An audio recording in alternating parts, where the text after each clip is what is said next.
Okay, the key of E is super fun because it uses all of the strings, and there's very open sounds. And there's something on my fingernail there. Very open sounds, and the whole guitar really rings out super well. And that is because this lowest string right here, that's an E, and this highest string right there, that's an E. And so any E chord is really going to ring out. All right, now let's talk about how to play an E chord. You're going to start with an E minor, but I know in the past I've let you play it like this with finger 1 and finger 2. In this case, we have to play an E minor with finger 2 on fret 2 of the A string, finger 3 on fret 2 of the D string, and then what you're going to do is take your pointer finger, finger number 1, and put it on fret number 1 of the G string. You see it wiggling under there underneath? Yep. So you've got your E minor, and then you put that finger down behind it. Okay. Now, you should know that you're on the right string. A lot of beginners will put their finger on the wrong string up here, and they'll still play that and think they're playing an E minor. If it sounds dark, if it sounds dissonant, if it sounds spooky and sad, then you've got your finger on the wrong place, and you need to move that down one string where it's happy and you running through a field of roses, okay? E major, okay? That's what we're playing. Major means happy, minor means spooky, okay? E major, all right? So make sure you know your E really well, all right? The next chord that we're going to work on in the key of E is a B. Now, technically, you're going to have to bar and play an A shape in order to play a true B, but we're not going to do that. Because we're in the key of E and you can let some open strings ring, we're going to use what's called a power chord in order to play a B. All right, so that's going to be finger number 1, fret number 2 on the A string, finger number 3, fret number 4, we've never been to fret number 4, on the D string, and then your pinky, finger number 4, is going to be just beneath it on the G string, fret number 4. And the trick is you need to bridge up, all right? Make each of your fingers like a little bridge where the other strings can pass underneath them. So that's fret number 2 on the A string, fret number 4 on the D string, fret number 4 on the G string, and you let all of the strings ring. You strum all of them, okay? Okay, and you're just pressing down on those 3 right there. See how open and airy that sounds? That is your B chord. All right, the next chord, if you keep your fingers there on your B strings, on your B chord, and what you're going to do is you're going to take this whole shape and slide it up 1 fret, slide it up 1 more fret, and that's your C sharp minor 7, the scary looking chord on your song sheet. This is how you play it. C sharp minor 7, okay?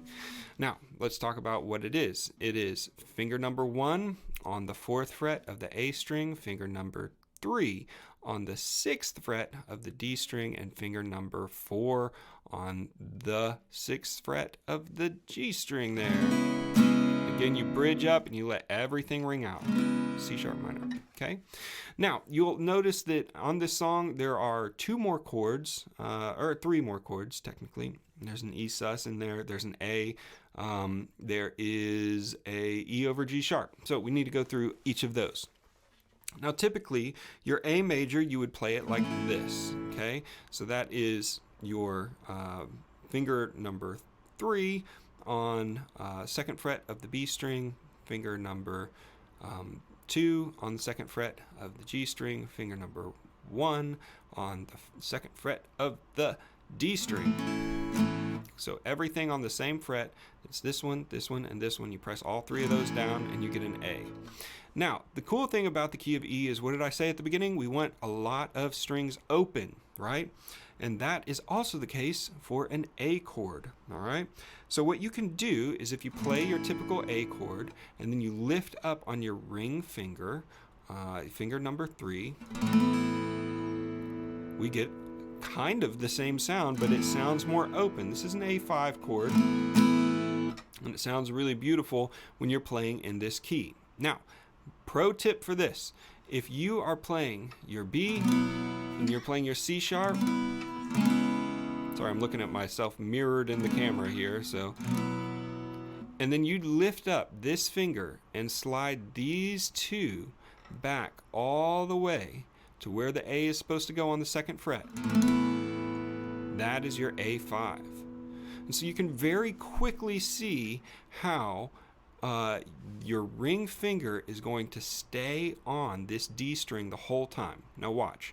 Leave your ring finger there. Put your finger number 2 on the 2nd fret and your pointer finger down. You're playing an E. Switch to that A5. You lift up these 2 fingers. Put your pinky beneath your ring finger. A5. Slide this A5 up 2 frets. Put your pointer finger down on the 2nd fret of the A string. You're playing your B. Slide this whole thing up 2 frets. You're playing your C sharp minor. Okay? That's why people like playing in the key of E, because you have this one finger as an anchor and you can play your main chords there. All right, so let's talk about the 2 special chords that I left in here that aren't just basic chords. Okay? When you're playing your E major like this, if you take your pinky finger and slide it just under your ring finger, finger number 4, onto fret number 2 of the G string, that is an E sus. Okay, that's a suspended chord. Now, a suspended chord simply means that it's still this major chord, but it's got a hint of another chord in it, and it makes you want to go back home. Okay, if E is home, this is a slight, small departure just outside the gate in the front of the house, and then you just kind of want to go back home. Okay, and so you're going to see this in the very first part of verse 1. I just want to speak the name of Jesus. Okay, E, E sus, and then E. Okay, all right, so that's pretty easy, the E suspension there. And you're always, in this song, you're going to play an E first and then an E sus and go back to an E. All right. The only other weird chord that's in here is an E over G sharp. Now, let me just tell you, this is an E chord, and the note that's a G sharp is technically this one right here. That's really what they want you to play, is that whole chord with the G sharp right there. However, we're going to kind of give a hint of that G sharp by using it in a special way in this song. The only time that the E over G sharp shows up is in the chorus. Okay, now we're coming from a B chord right here. Your name is power, and then we need that G sharp there. Your name is healing. It's just a transition chord, but that's how you're going to play it. You're going to play it with the B chord right here. Okay, we've already gone through that. You're going to just lift off of this B note right here that your pointer finger's on, and you're going to play the G sharp that's on the 4th fret right there, and then slide back to the A5. Okay, so let me show you how that looks in context. Your name is power, 3. Your name is healing. Your name is life. Let's do it again. Break every stronghold. Break every stronghold. 3, 4, 1, 2, 3, 4, 1, 2, 3, 4. Okay, so that's how that works. The G sharp there is the most important note. Now, if you're a beginner and these chords are really strange, just keep playing the B when you should play the G sharp and it'll sound fine. Okay, so that would sound like this. Your name is power, your name is healing, your name is life. Okay, still sounds just fine. All right, so that's all of the chords that you need in order to play this song.